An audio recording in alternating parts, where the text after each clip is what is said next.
극과 극 코리아. 나는 원래 조용한 데로 운동하는 것을 좋아한다. 자연을 보면서 바람을 느끼면서 운동하면서 묵상하는 것을 좋아한다. 그런데도 일부러 나는 상가가 많은 곳을 걸어 다녔다. 사람이 많은 곳을 돌아다닌 이유는 글을 쓰기 위한 글감을 찾기 위해서였다.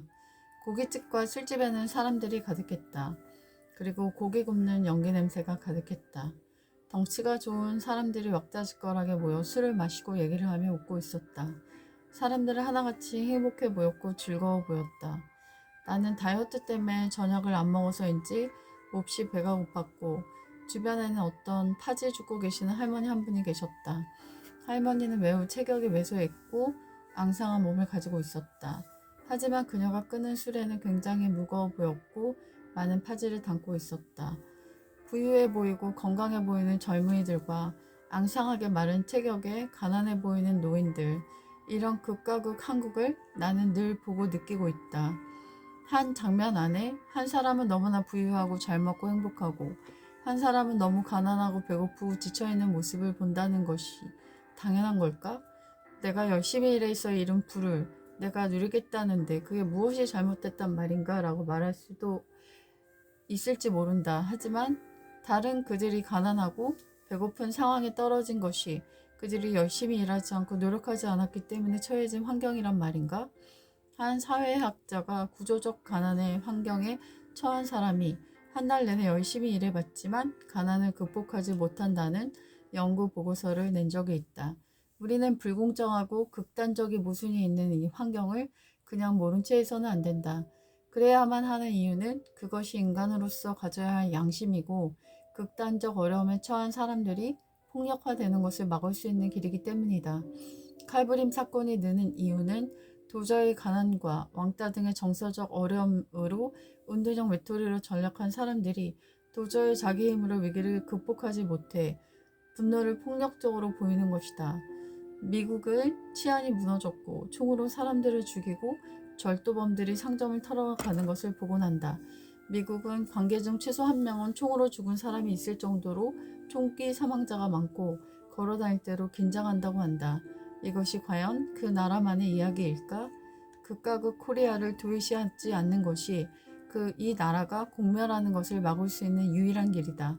내가 낸 세금으로 왜 기본소득을 주느냐라고 말하기 전 그 기본소득이 살인과 사건을 막을 수 있는 유일한 방법일 수도 있다는 생각을 해야 한다. 기본적으로 인간이 살 수 있게 만들어줘야 싸나워지지 않기 때문이다.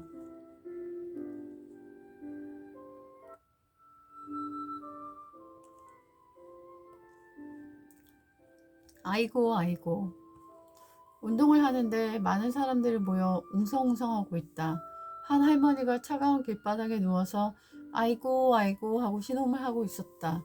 할머니는 누가 봐도 멀쩡해 보였고 택시기사는 얼굴이 하얗게 질려서 매우 당황한 듯이 보였다.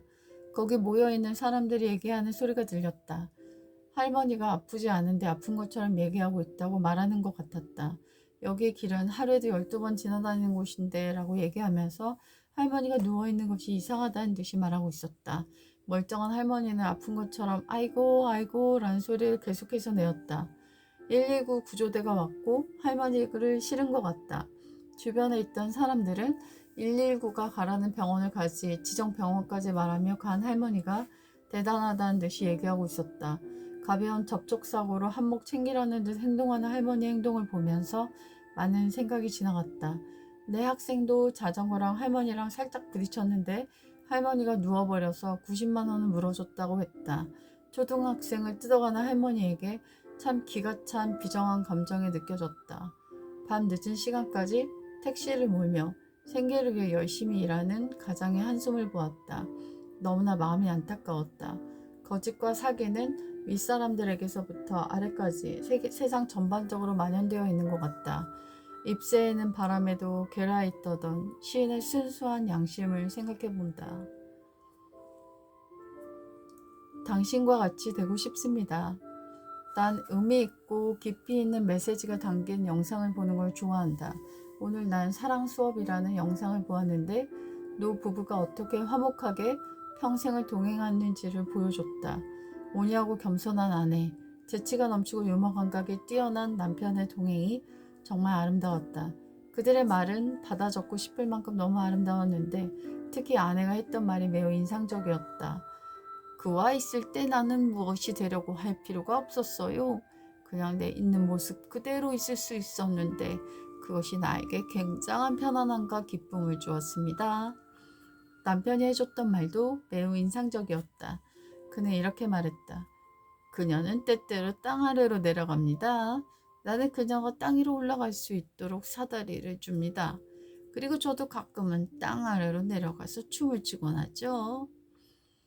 서로의 관계를 우정이라고 표현하며 인생을 동반할 수 있어 너무 감사하고 행복했다고 말하는 노부부의 이야기를 들으니 너무나 아름답다는 생각이 들었다. 그리고 한 사람이 떠나게 됐을 때 다른 한 사람도 잘 살 수 있을 거라는 말을 하는데 그것은 살아있을 동안 받았던 사랑이 그 모든 것이 내면에 장착되어 앞으로의 미래를 버틸 수 있는 든든한 힘이 되어줄 거라고 얘기했다.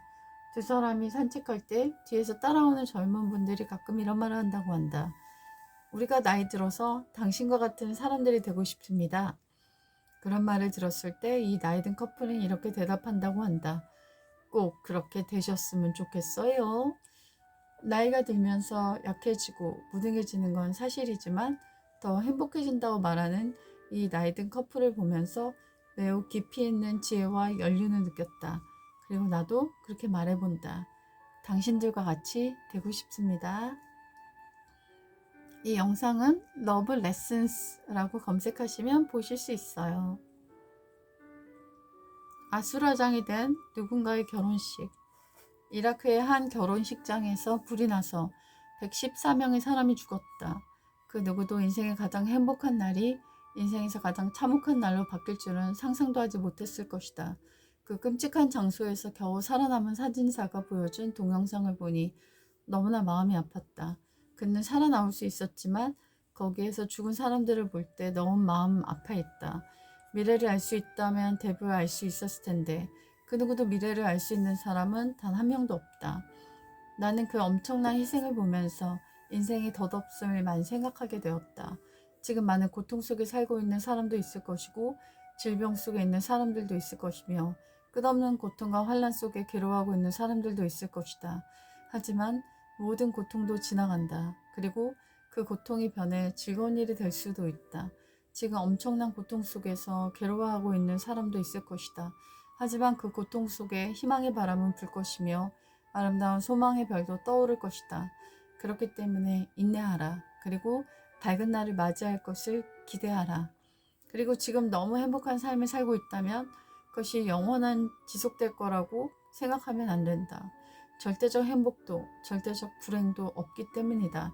그렇기 때문에 지금 내가 갖고 있는 이 순간적 행복을 겸손하게 감사하며 누리라. 그리고 내가 행복하게 살고 있는 순간에도 고통당하고 있는 사람이 있다는 것을 기억하며 그들에게 위로와 연민의 마음을 표현하고 그리고 할 수 있는 실천으로 그들을 돌봐주도록 하자. 그런 인간미 가득한 마음과 행동이 내 인생도 어려움을 당할 때 방파제가 되어 그 모든 역경을 막아줄지도 모른다. 남의 이야기란 없다.